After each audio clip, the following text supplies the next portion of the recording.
The new devblog 27 for Rust console has been dropped today. I thought it would drop tomorrow, however, they've given it to us a day early. We're going to be covering everything there is to do with what the devblog is about, and we'll see where it lands us. So here we are, April 24th, devblog 27, let's see what it has to offer. So we have a little introductory to the devblog. Hello survivors, it's time again for another devblog, keep you in the loop with latest developments, blah blah blah. Let's get into it. New update arriving for PTB this week. The new content update brings some submerged additions to the game, and you will need the right type of gear to explore them. Introducing the underwater labs. We knew it was going to come.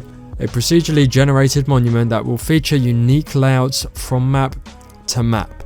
Be sure to adapt your strategies based off the challenges you find.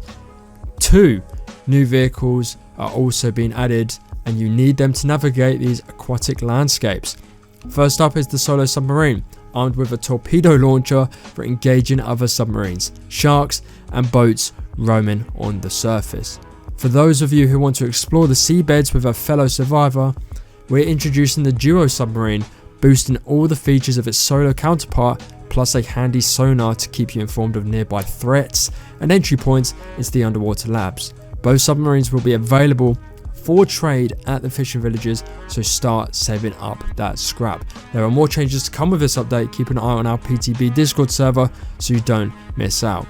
That would be cool, except I was banned from it. So let's just look into what they've said surrounding the PTB with the underwater labs. So there's no mention of tugboats. They have said there are more changes to come with this update. Whether or not they're going to be adding tugboats are in the works. And that may have been something I had got wrong, and that I've told everyone that it's going to come, and it quite hasn't. That would be something I would hold my hands up to say that I was wrong in this fact. We're just going to have to see whether they add them in the end or not. But however, we do have the solo submarine and the duo submarine that have really cool features. The duo submarine having more than the solo counterpart. This is going to be a really fun update for any of those who just like role playing the game and want to play it differently, because you're going to be on the sea or in the sea with these new transportations being the submarines. Next, updates on in-game bans and anti-cheat system. We continue to make good progress in our detection system for third-party devices.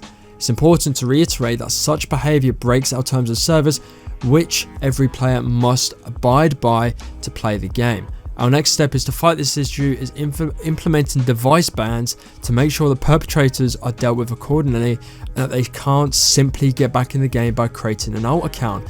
This new ban method was already tested and it works intended. Holy shit, I'm cooked. I'm cooked because they banned me for a skip video. Does that mean what? I'm done. I'm finished. Is that me done for a content creator? Moving forward, our focus is on testing and refinement of the detection systems to further enhance its capabilities. We appreciate the community's support in reporting violations and encourage players to continue utilizing the in-game report feature to help us maintain a fair and more enjoyable gaming environment. That'll be really, it's good to see that they're actually finally talking about an anti-cheat system. All this time that, they haven't spoken about one. It's been months since, we last spoke about it in the devblog. And it's been really good to see Pedro Silva implementing that within the devblog. And only, clap my hands at that, because as a legit player myself, this is something that is really cool to see. And I hope you guys who are legit, abide and still play the game legitly. And then at the bottom it says, let us answer some of your questions. Starting today, some devblogs will include a Q&A section where we tackle some of your most common questions. Today we have with us fantastic producer Adam Beck here to give you the answers you need about the development of the game. Let's start. When can we expect new community server providers? At the moment 90 is the maximum FOV. Is there a possibility to expand this in the future to 120? Some of us would like to increase the field of view even more. I'll build it. I'm only reporting what is said back to me about Pedro, but it's really cool to make these types of videos and see these types of responses within the devblog that we've spoken about before. So when can we expect new community server providers? We plan to bring in more providers in the coming months. Keep an eye out on our social media pages. It's nice to see there's no set date, but it's nice to see that we could be getting new server providers. The next one is the FOV.